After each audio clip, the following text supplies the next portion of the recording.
The atmosphere in Agbora village was thick with unease as the sun dipped below the horizon, casting long, creeping shadows over the dusty roads. Bayo, Akin's estranged firstborn son, stood silently at the edge of the darkening forest, his face illuminated only by the fading light. In his grip was a crumpled, weathered document, the key to unlocking $1 billion fortune, a fortune he was destined to inherit. Yet the wealth that could have changed his life was not his to enjoy. Not yet. The curse of the Akin bloodline was about to take a more sinister turn.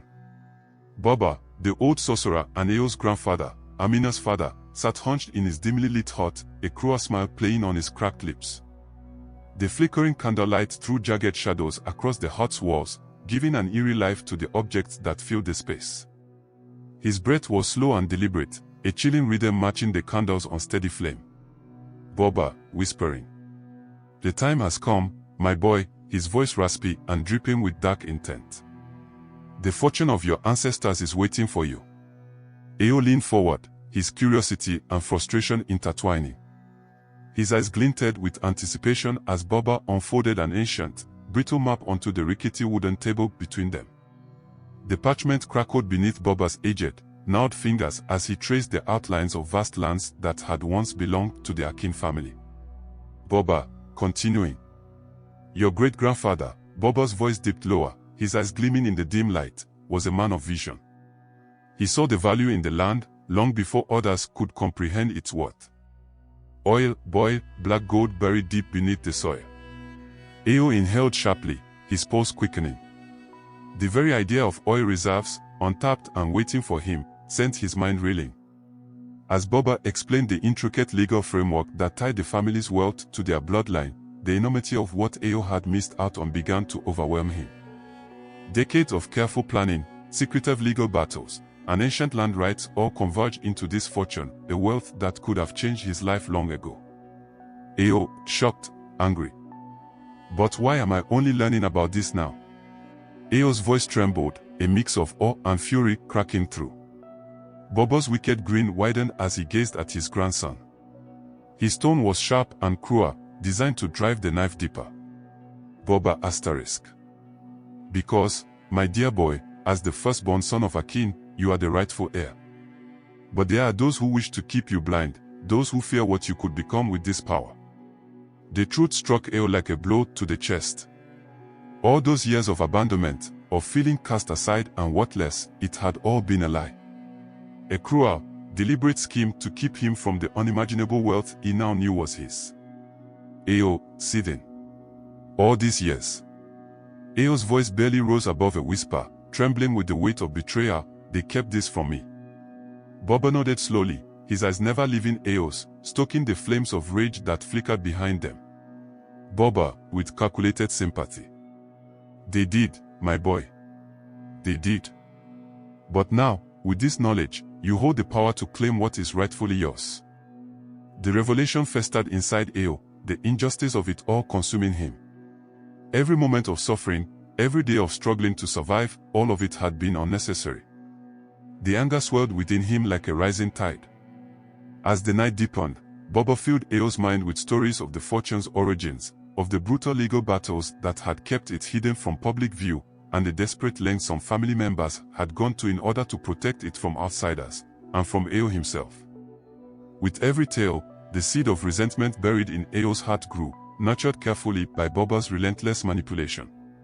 Bayo's growing resentment. In the days that followed, Bayo found himself obsessed. The fortune was all he could think about.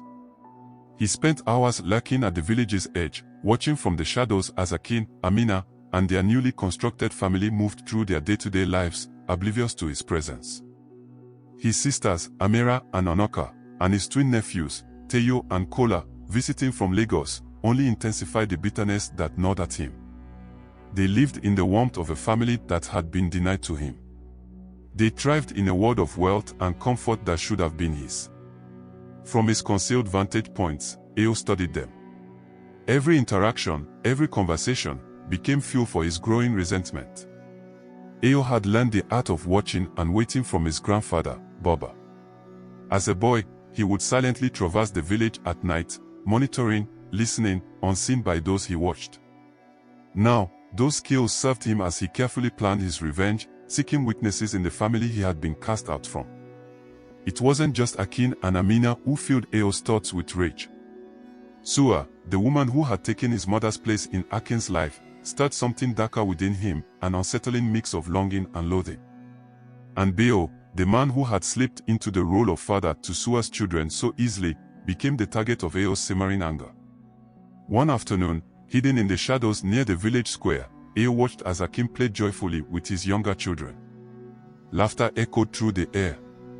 Akin's face glowed with pride and happiness. For Ao, it was all too unbearable. Ao, muttering to himself, "They have all of this. They live in comfort, in happiness, while I've suffered all my life." His fist clenched at his sides, his nails digging painfully into his palms as the fury inside him burned hotter. And all along, they knew about the fortune. My fortune. The memories of his childhood returned in waves, cold nights spent shivering alone, neglected, living with Baba, an empty stomach that gnawed at him as much as the loneliness, and the endless struggle to survive mentally and physically in a world that had seemingly forgotten him. And all this time, his father and the rest of them had known. They had known the truth about the wealth that could have changed his life, yet they kept it from him.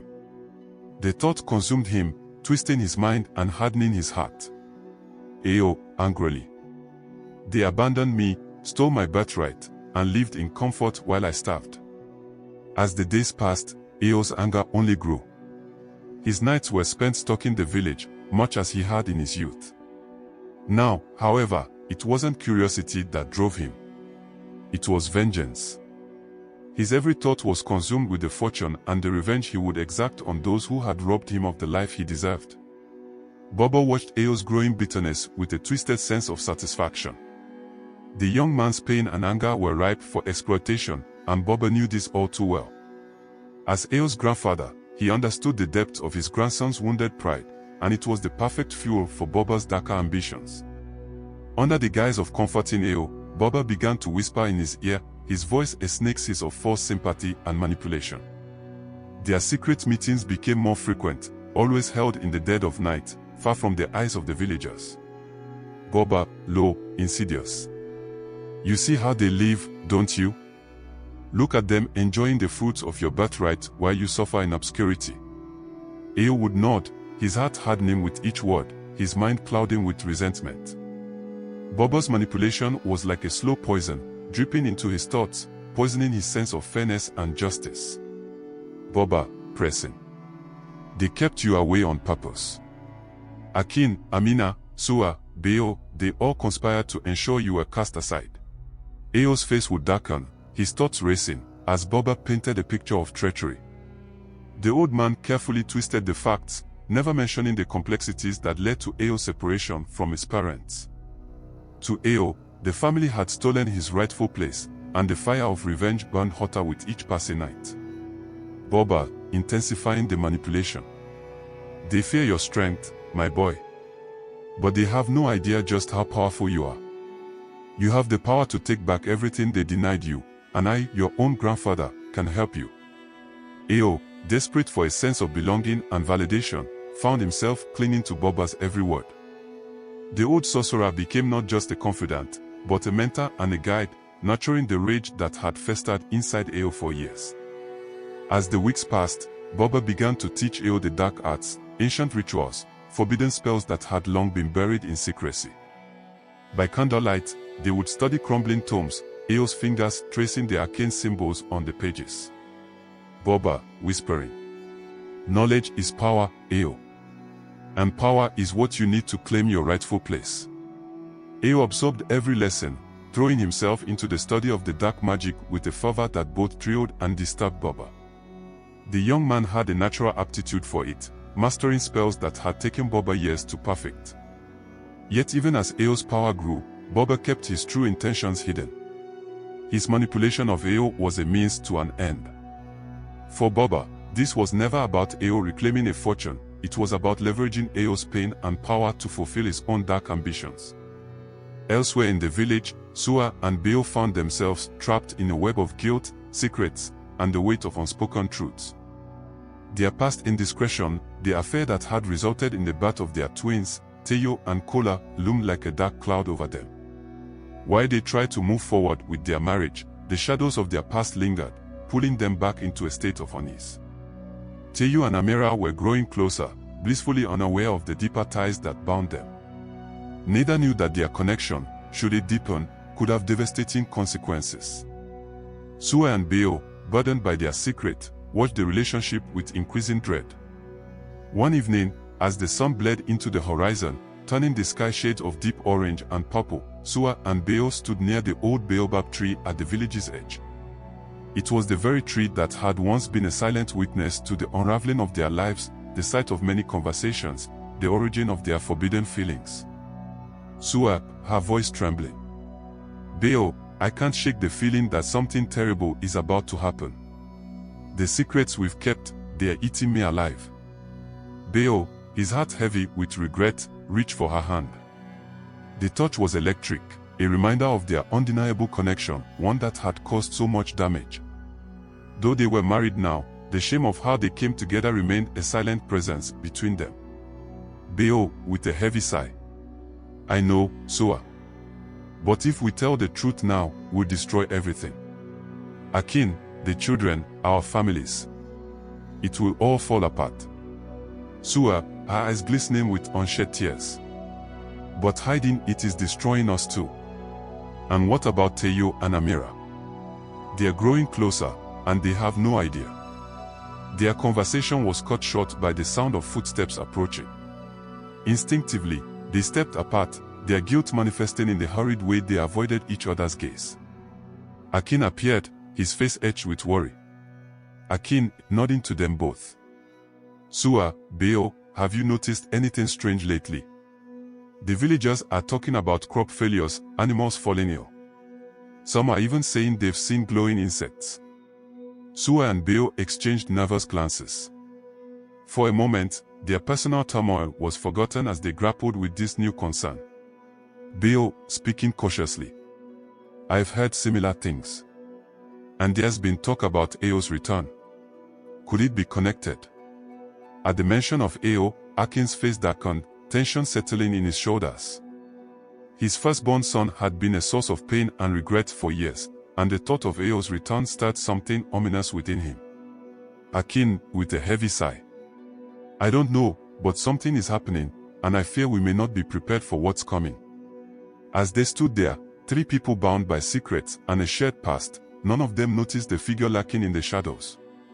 Ayo, hidden behind a nearby hut, had been watching the entire exchange. His lips curled into a sneer, his heart hardening further as the whispers of betrayal confirmed his worst suspicions. Across the village, in her opulent home, Mrs. Okafor, Akin's sister, sat nervously fidgeting with her gold rings, the heavy jewelry clinking together as she twisted them around her fingers. Her thoughts were consumed by memories of the past, of decisions she wished she had never made. A vision surfaced in her mind, one she had tried to bury for years.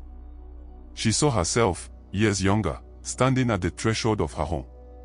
Before her stood a social worker, holding the hand of a small boy, Ayo. He looked up at her with wide, hopeful eyes.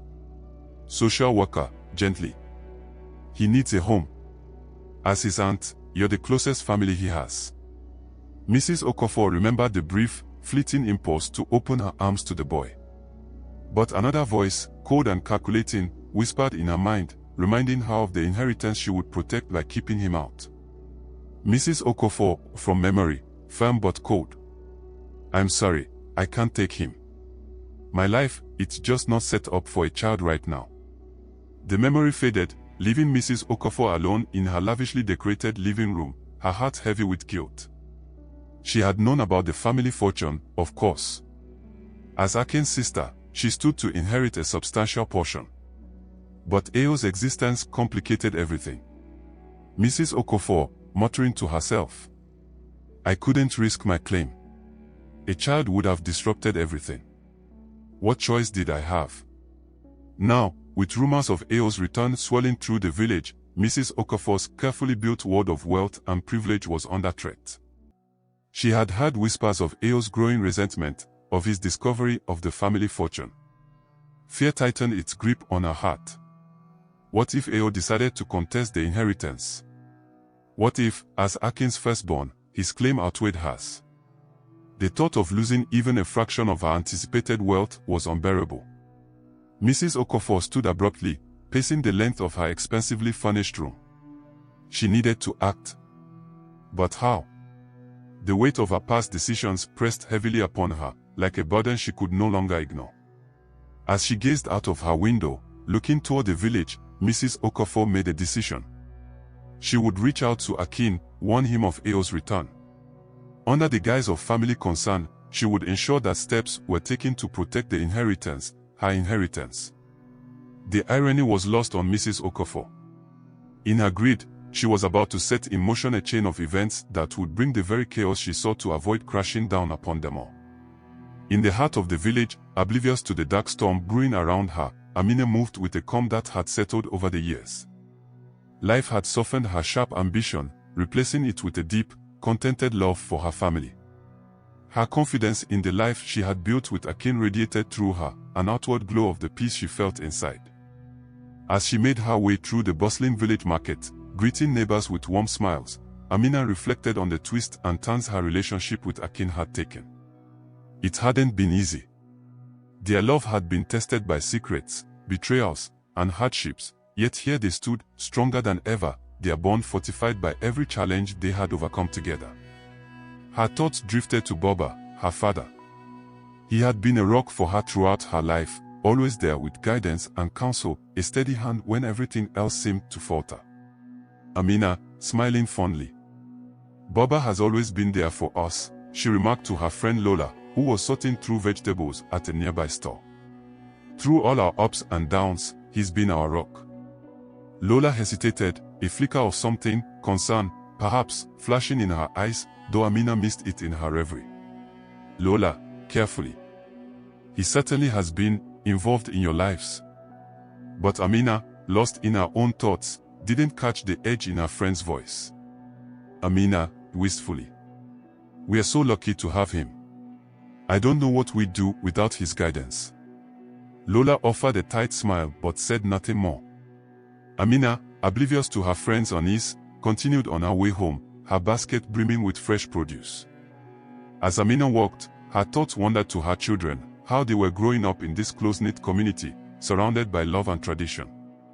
She smiled at the thought of Akin, the man who had once caused her so much pain, but who now was the center of her world. Their love had only grown deeper over the years.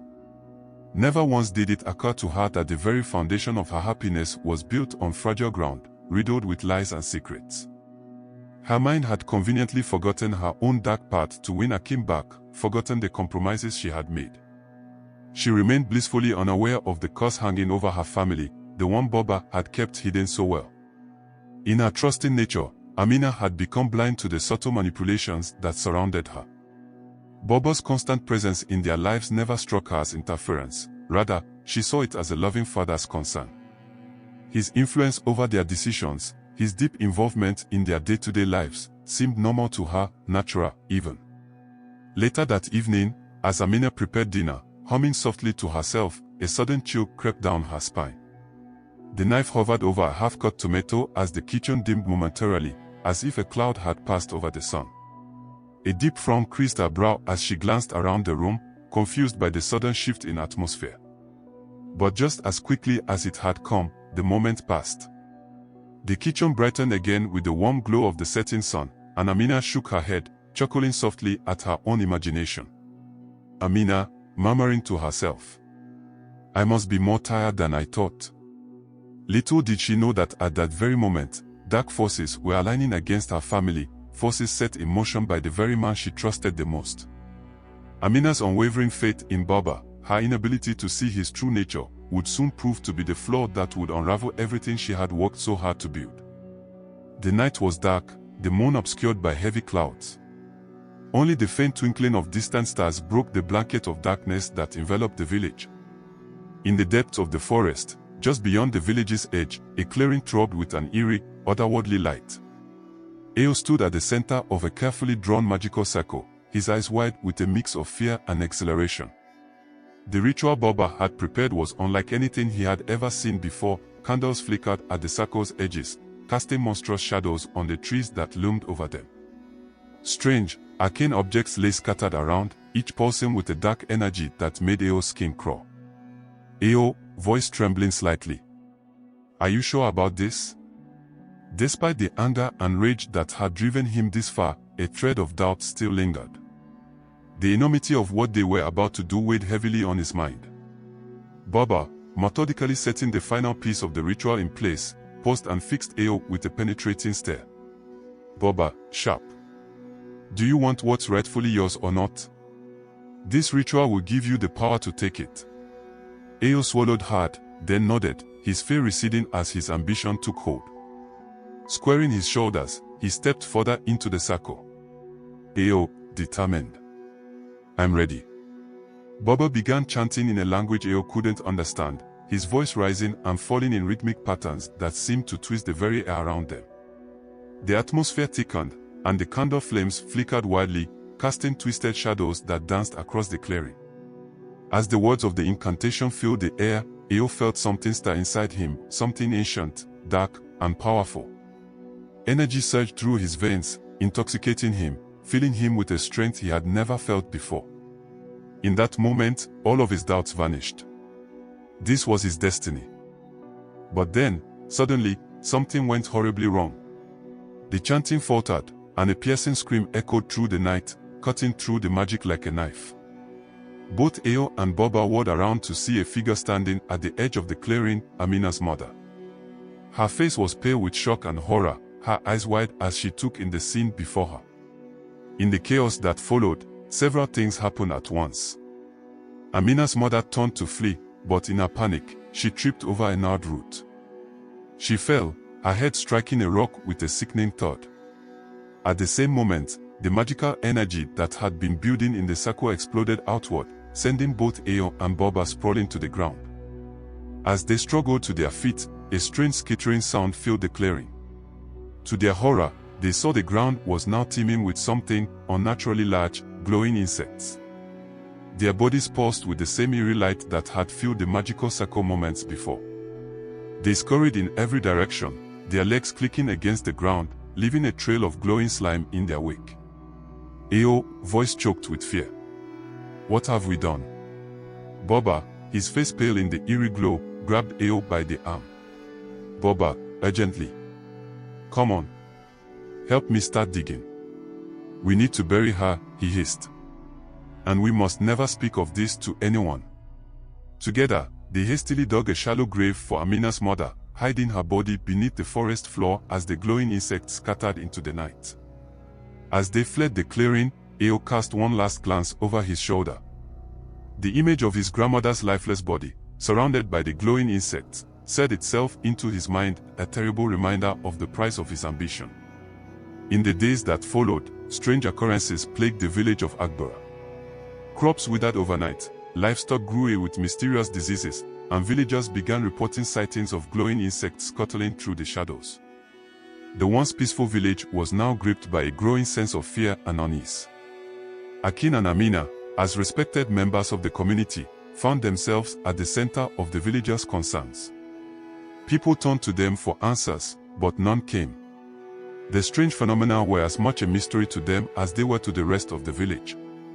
One evening, as the two of them sat by the fire, Akin voiced the fear that had been gnawing at him for days. Akin, heavy with worry. I don't understand what's happening. It's as if a curse has fallen over our village. Amina squeezed his hand, her voice soft and reassuring, though a deep unease gnawed at her. Amina, reassuring. We'll figure it out, my love. We always do. Yet, even as she said the words, Amina couldn't shake the creeping dread that had settled in her heart. The disappearance of her mother weighed heavily on her. Why would she leave without telling anyone? Why had she simply vanished? And these strange new misfortunes only added to the sinking feeling that something was terribly wrong. Unbeknownst to them, Ao watched from the shadows, reveling in the chaos he had set in motion. Each new misfortune that befell the village brought him one step closer to his ultimate goal, taking back everything he believed was rightfully his. Bayo stood silently at the window of his modest home, gazing toward the distant palace that would soon be his. The whispers of his impending ascension to the throne had spread through the village like wildfire, filling the air with equal parts excitement and trepidation. Yet, it wasn't the responsibility of leadership that occupied his mind. Instead, it was the revelation of the billion-dollar fortune tied to Akin's bloodline, a wealth that had remained hidden for generations. Bayo, in a hushed voice. Can you imagine it, Sua? Not just the throne, but wealth beyond anything we ever dreamed of. Sua approached him from behind, her hands resting gently on his shoulders. She smiled, but her eyes gleamed with a hunger that mirrored Bayo's growing ambition.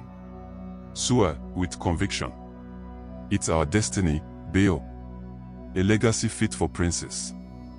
Her gaze drifted across the room to where their twin sons, Teo and Kola, sat deep in conversation.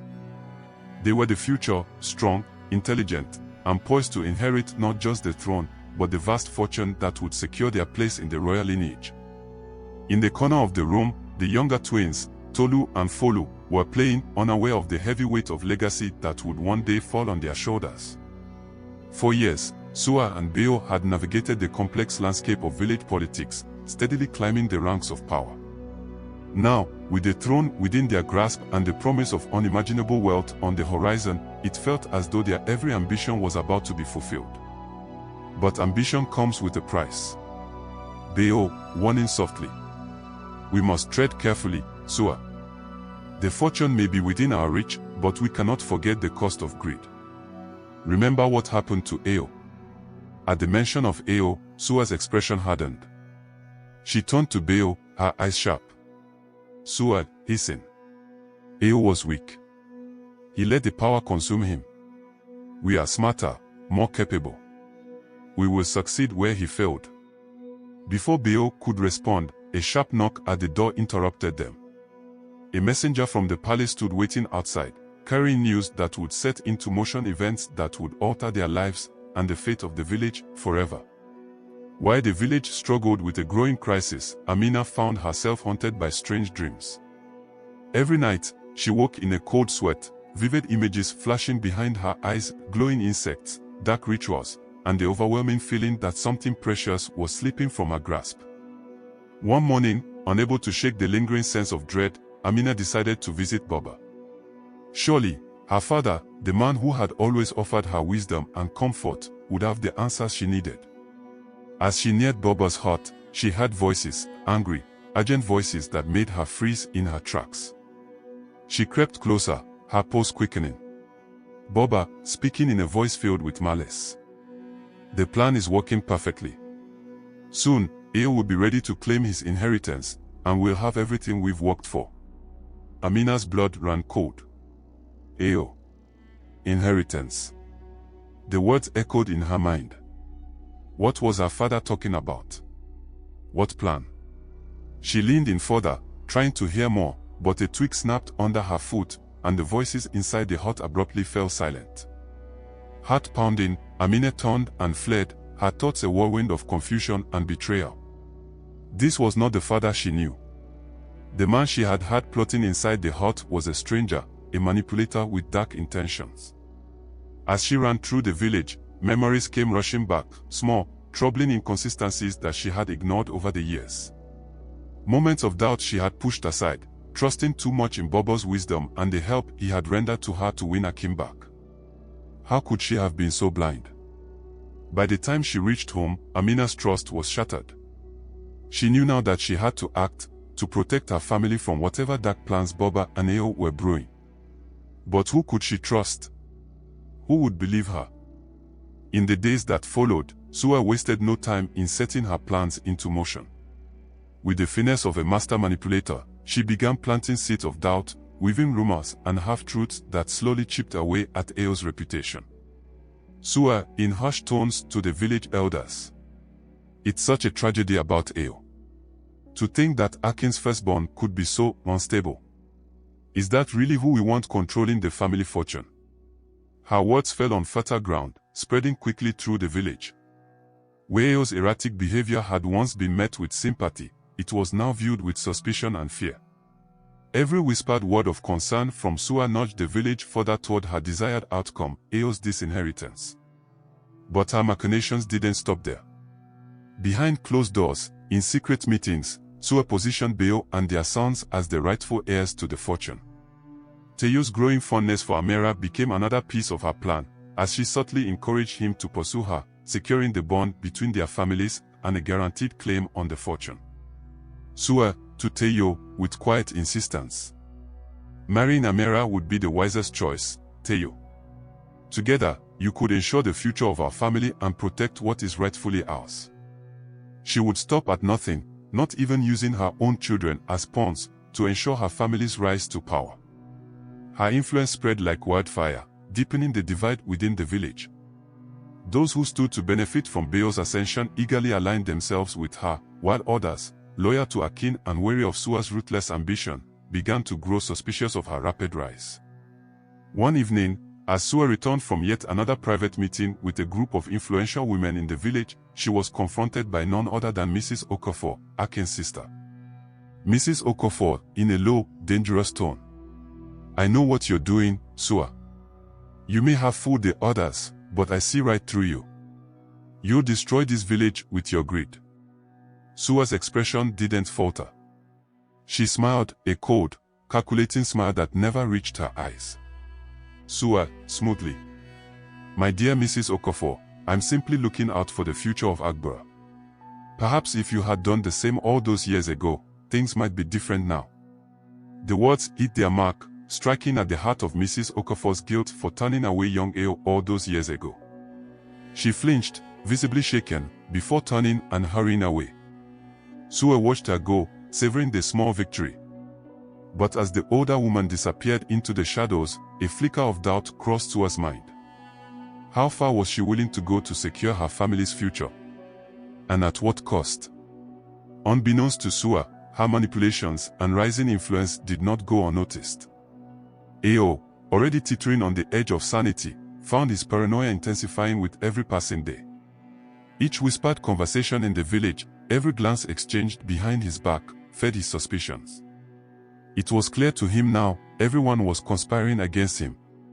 They wanted to steal his birthright, his power.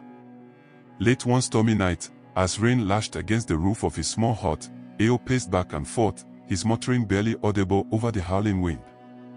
His eyes were wild, filled with rage and bitterness. Ayo, snarling. They think they can take it from me. They think they can steal what's mine. My birthright, my power, but I'll show them. I'll destroy them all before I let that happen. In the dim, flickering candlelight, Ayo's shadow stretched across the walls, twisting into monstrous shapes, mimicking the darkness that consumed his mind. The power he had awakened within himself paused in time with his quickening heartbeat, feeding on his fear, his anger, and his deep sense of betrayal. As a flash of lightning illuminated the room, Ayo caught sight of his reflection in a cracked mirror. He froze, staring at the man who looked back at him. The face was gaunt and haggard, the once handsome features now marred by sleepless nights and a mind unraveling.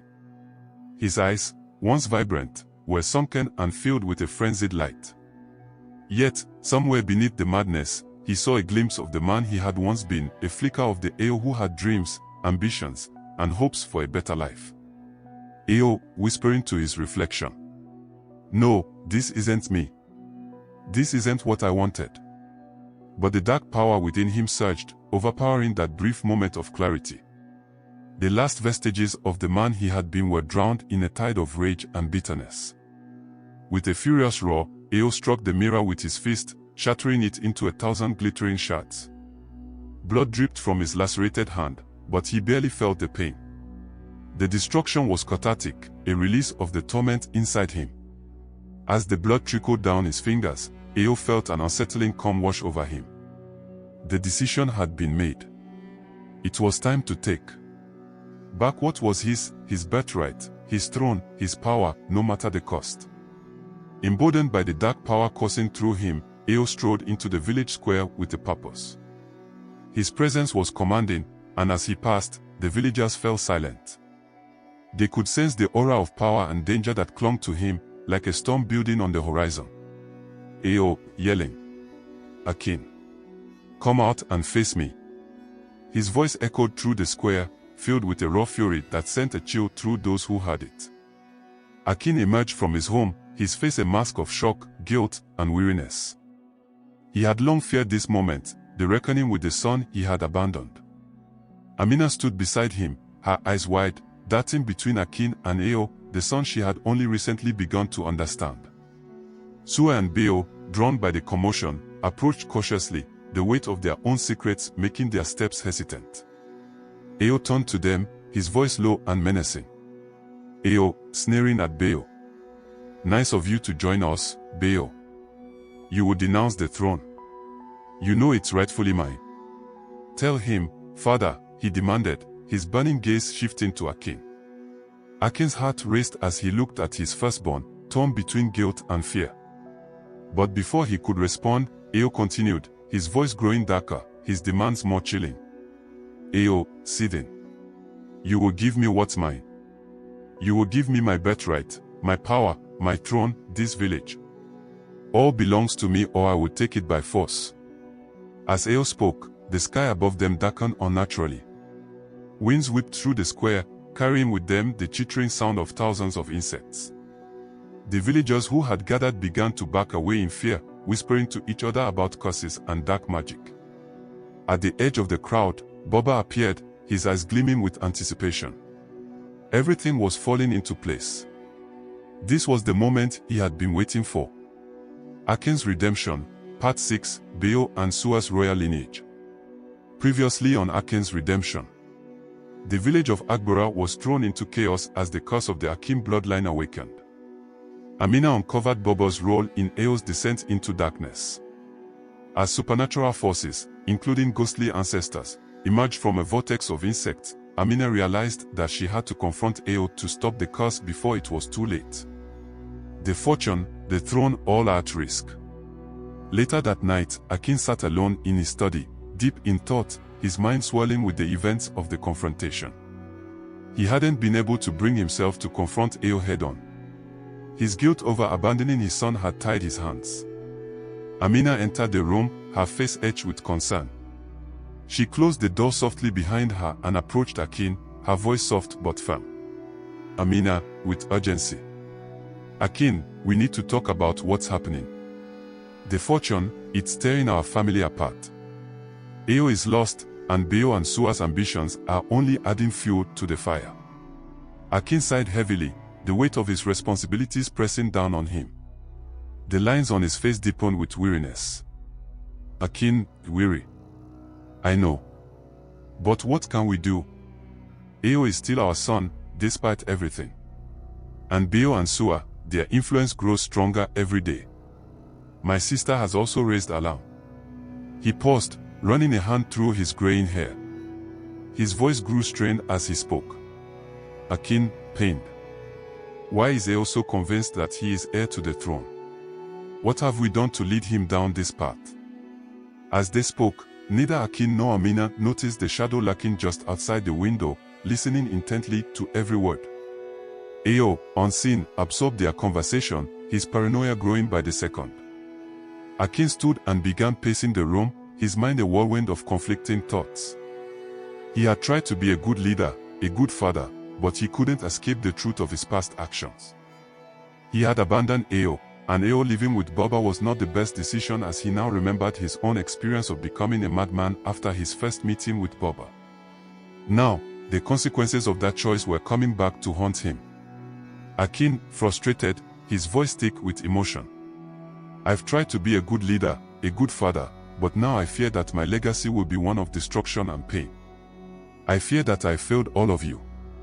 Amina moved to him, taking his hands in hers, her voice firm and reassuring. "Amina, with strength. You are a good man, Akin. But sometimes being good isn't enough. We need to take action before it's too late." Akin looked into his wife's eyes and saw the strength and determination there, the fire that had drawn him to her in the first place.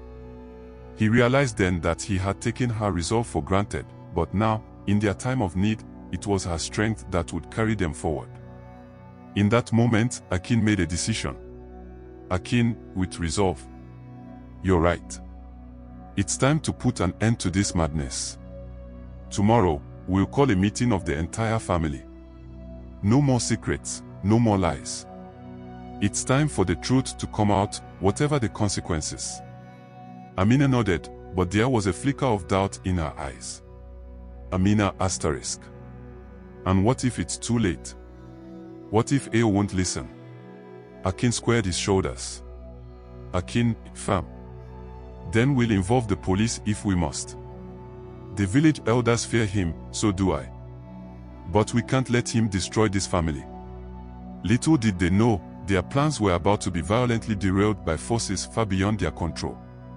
While the older generation schemed and plotted, the younger generation, Tayo and Kola, found themselves slowly drawn into the web of intrigue that surrounded the Akin family. Tayo, ever the idealist, focused on his dream of becoming a doctor. To him, the family fortune was a distraction, a dangerous force that could only cause more pain and suffering. One afternoon, Tayo and Amira sat beneath the shade of a towering baobab tree, away from the chaos brewing in the village. The wind rustled through the leaves as Tayo voiced his thoughts. Tayo, frustrated.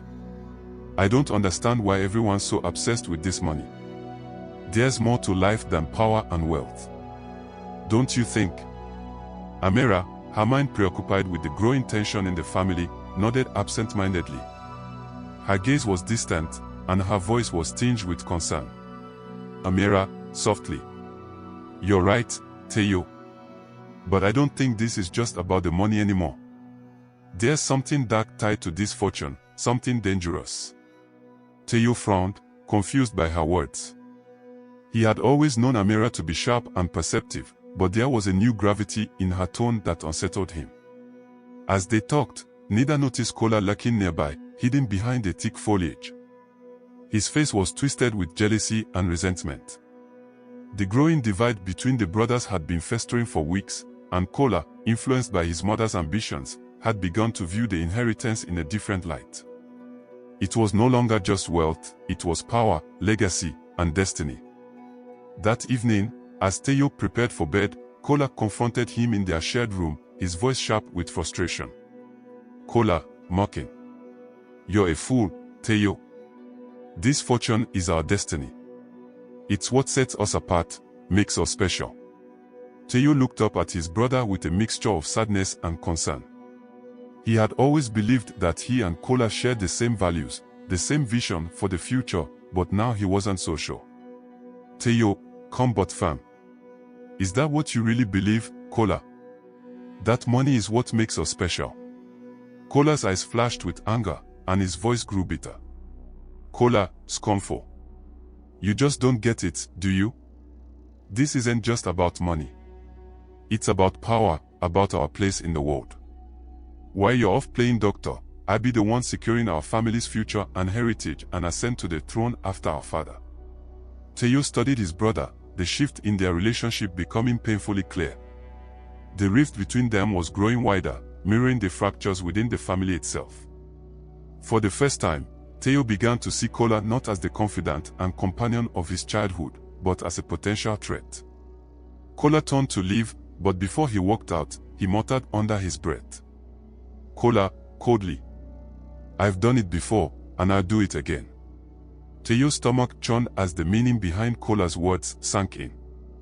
The divisions between them had deepened, and Tayo feared that his brother was slipping into the same dangerous obsession that had consumed so many others in their family.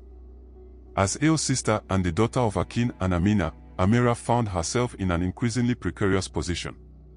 She, too, stood to inherit a portion of the fortune, but with the family splintering into factions, she felt caught in the crossfire of a deadly game.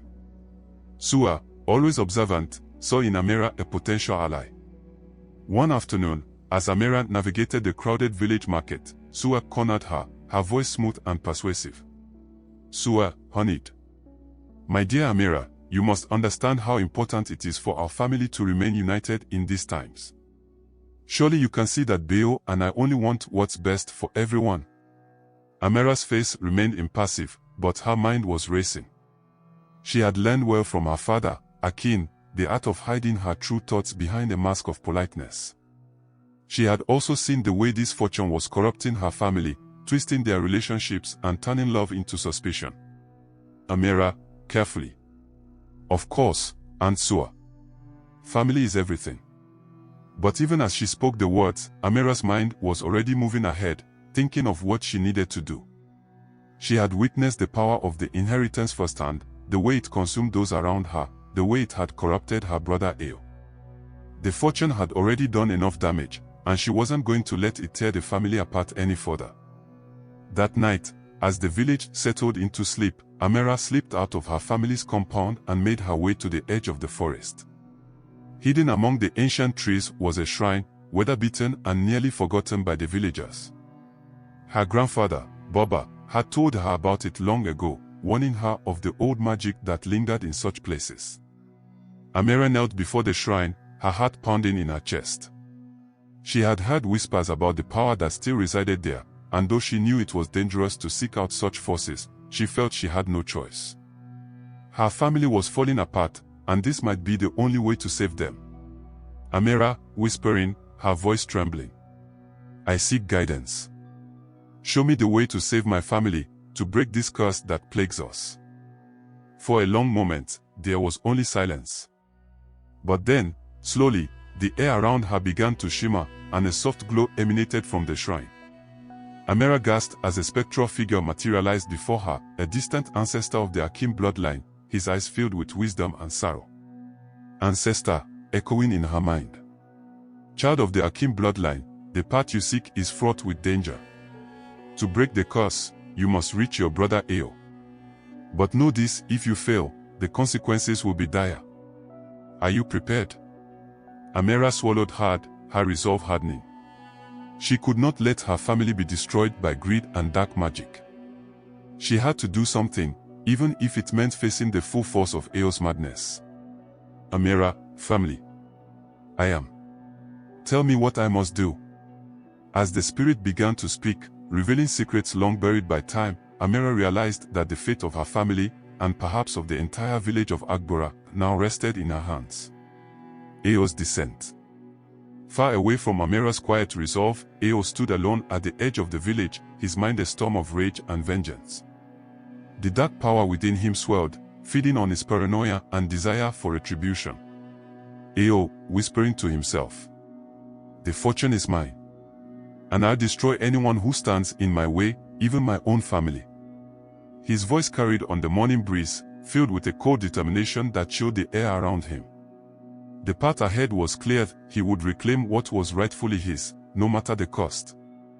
In the village, Amina awoke with a start, her heart pounding as a sense of overwhelming dread washed over her. The revelations from the previous days weighed heavily on her mind, Baba's manipulation, Ao's festering resentment, and the corrosive greed that threatened to tear her family apart. She got out of bed and moved through the house, her mind spinning with fear for her children and husband. Then, a flicker of movement caught her eye, a shadow, scuttling across the floor.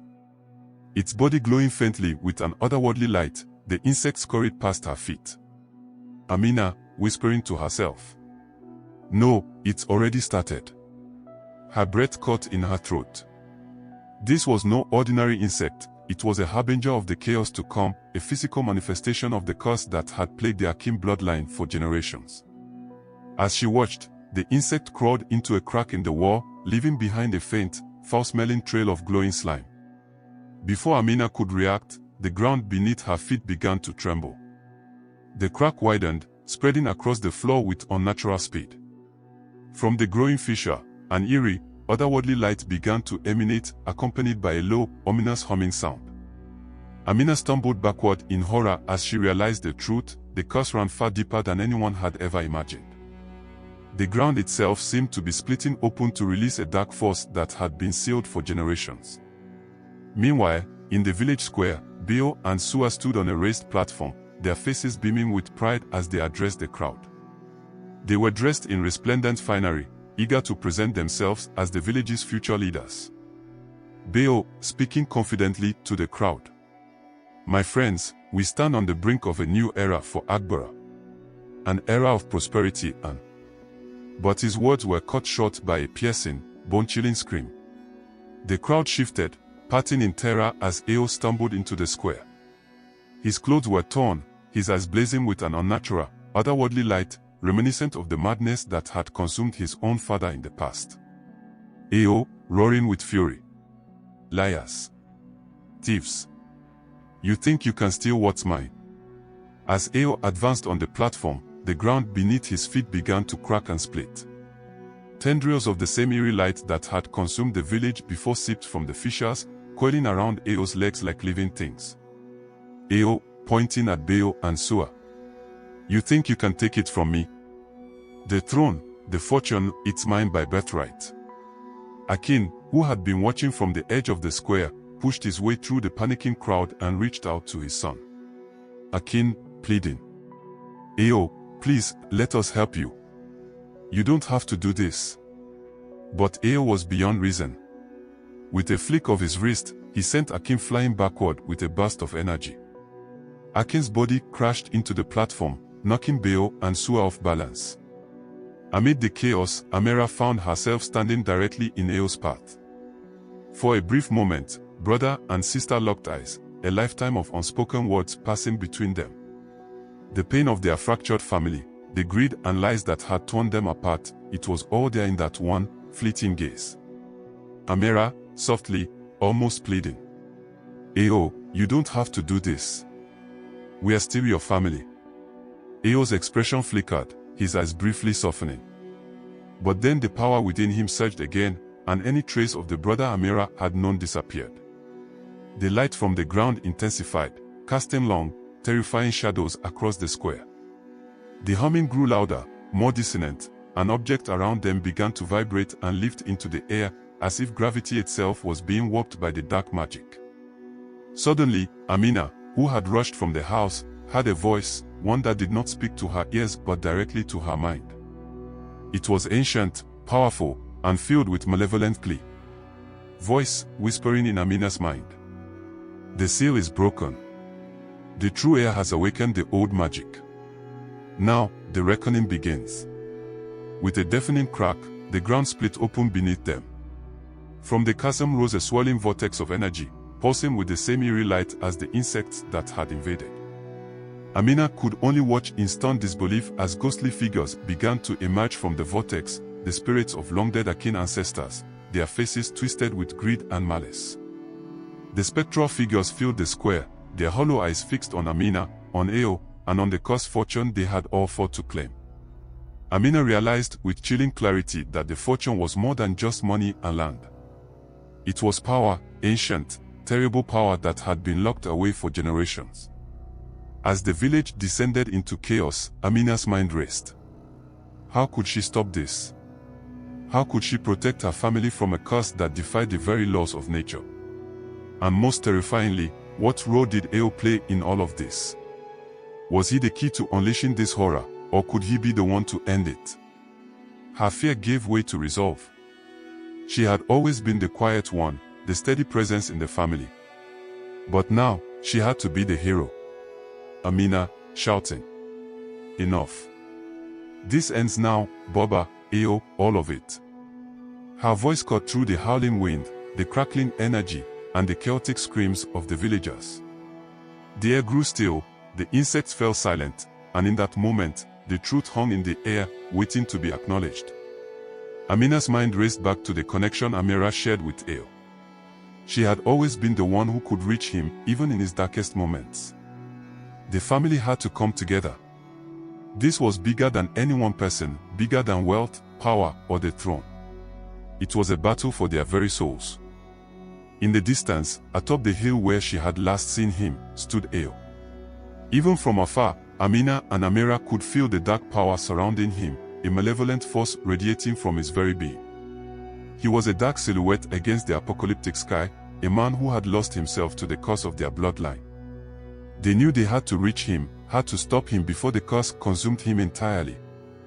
They began to run, dodging fissures and the swarms of insects that buzzed around them. Their only thought was of saving Ao, and with him, the entire village of Akbara. As they approached the hill, Ao turned, sensing their presence. His eyes, once filled with anger and bitterness, now held something darker, an emptiness, a void where humanity had once been. Amina, breathless but determined. Ayo, listen to me. You don't have to do this. You're not beyond saving. Ayo's face remained expressionless, but a flicker of recognition passed through his eyes. Ayo, whispering. Oh, it's you. Mother dearest, the woman who refused to look after her own son. Well, you are too late. The fortune is mine, and I'll destroy anyone who stands in my way. Amira, pleading. Ayo, please, my brother, we love you. Amira's heart clenched. There was no time for remorse, only danger all around. She could feel the pull of the ancient magic, the power that had consumed her brother. But she would not give up on him. She had to believe that there was still a way to reach the brother she had lost. The final confrontation was upon them. The fate of the village, the family, and the cursed fortune hung in the balance. The village of Agbora had descended into utter chaos. The air was thick with swirling debris, the ground quaked beneath their feet, and the eerie light from the vortex bathed everything in an unnatural glow. Screams of terror echoed through the square as villagers scattered, desperate to escape the dark magic that now consumed their home. Amina moved with purpose, her heart pounding in her chest as she helped an elderly villager to safety. Suddenly, she heard her name shouted above the din. Akin, shouting. Amina. We have to do something. She spotted her husband rushing towards her, his eyes filled with desperation. They had faced many trials together, but this was something else. Something ancient, dark, and far more dangerous than they could have ever imagined. Across the square, Bayo and Sua stood huddled together, their earlier confidence shattered. The reality of their greed and ambition now weighed heavily on their shoulders. Sua, voice breaking. This is our fault, our ambition, our greed, we've doomed us all. Bayo's jaw tightened, a newfound resolve hardening his features. He refused to let this be their end. Bayo, family. No. We can still make this right. He turned to the crowd, his voice cutting through the chaos. Bayo, yelling. Everyone, head for the forest.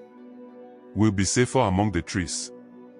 The villagers, panicking and disoriented, began to flee en masse towards the forest at the edge of the village, their hope now tied to Bayo's desperate plan.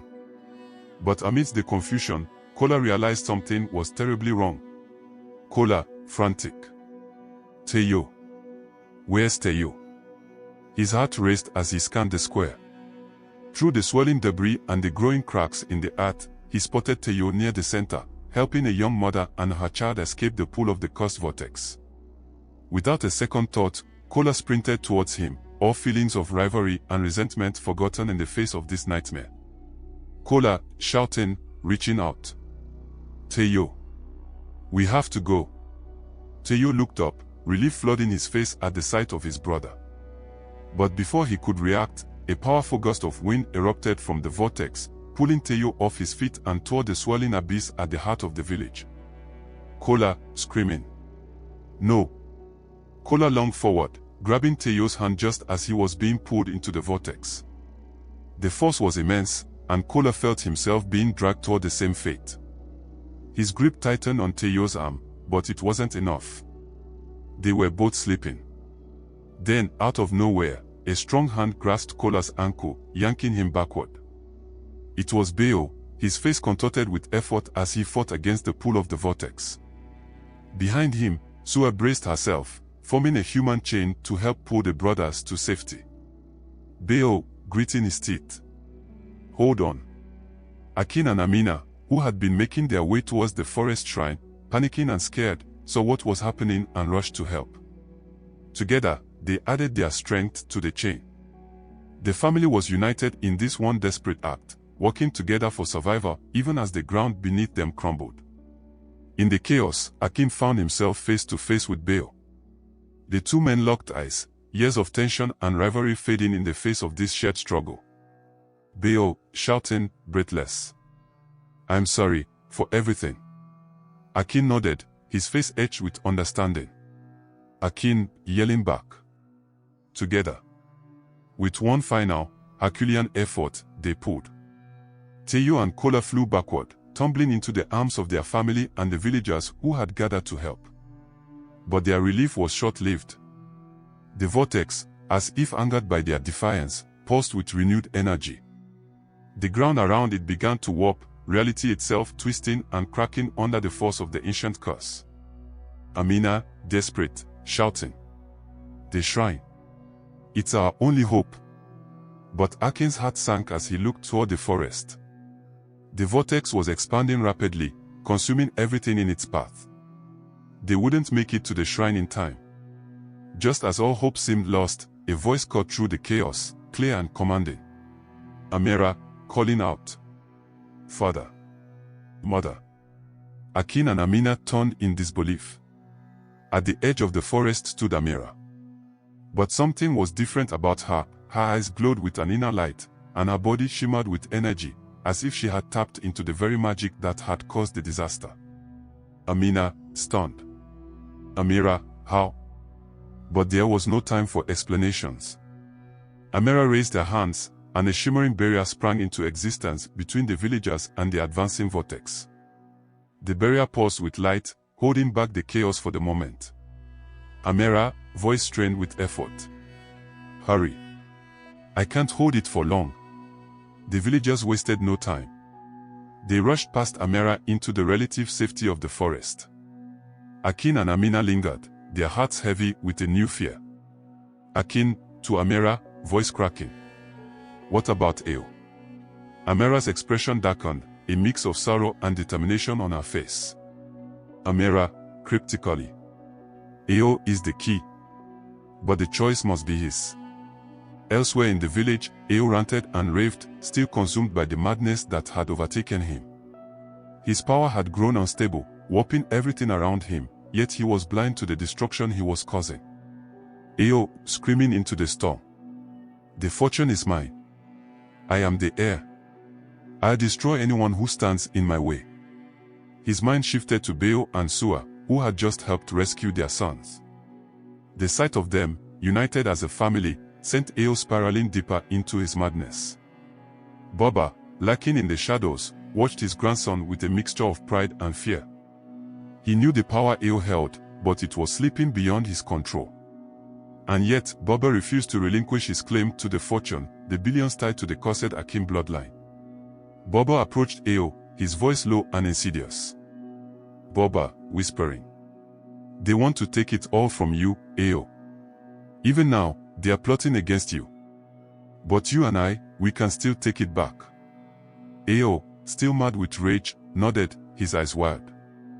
Eo, hissing, "Yes, they will pay." In the midst of the chaos, Eo's mind fixated on an old memory, a grudge that had festered for years. Mrs. Okofor. She had once denied him, refused to take care of him when he was just a boy. Now, she would pay for her betrayal. Eo, muttering, "It's not over, Mrs. Okofor. I'm coming for you." Baba's face lit up with approval. He knew exactly what this meant. Baba, grinning, "Agbid, we will make Agbid pay." With renewed determination, Eo and Baba plotted to unleash their fury upon Mrs. Okafor's village of Agbid. The storm of dark magic would spread, and the chaos that had consumed Agbora would be nothing compared to what was coming next. As the vortex grew larger and more powerful, the Akin family, now united, stood at the edge of the forest, staring in horror at the destruction they had narrowly escaped. But they knew this was only the beginning. Amina, whispering, "We have to stop Eo, before it's too late." Amira, still holding back the vortex with the last of her strength, nodded. Amira, quietly, "We will." But the hardest part is yet to come. The village of Agbora lay in ruins behind them, but all eyes were now on Agbid, where the final confrontation with Eo and Baba would unfold. If you enjoyed this story, subscribe to our YouTube channel, like and comment, click on link below.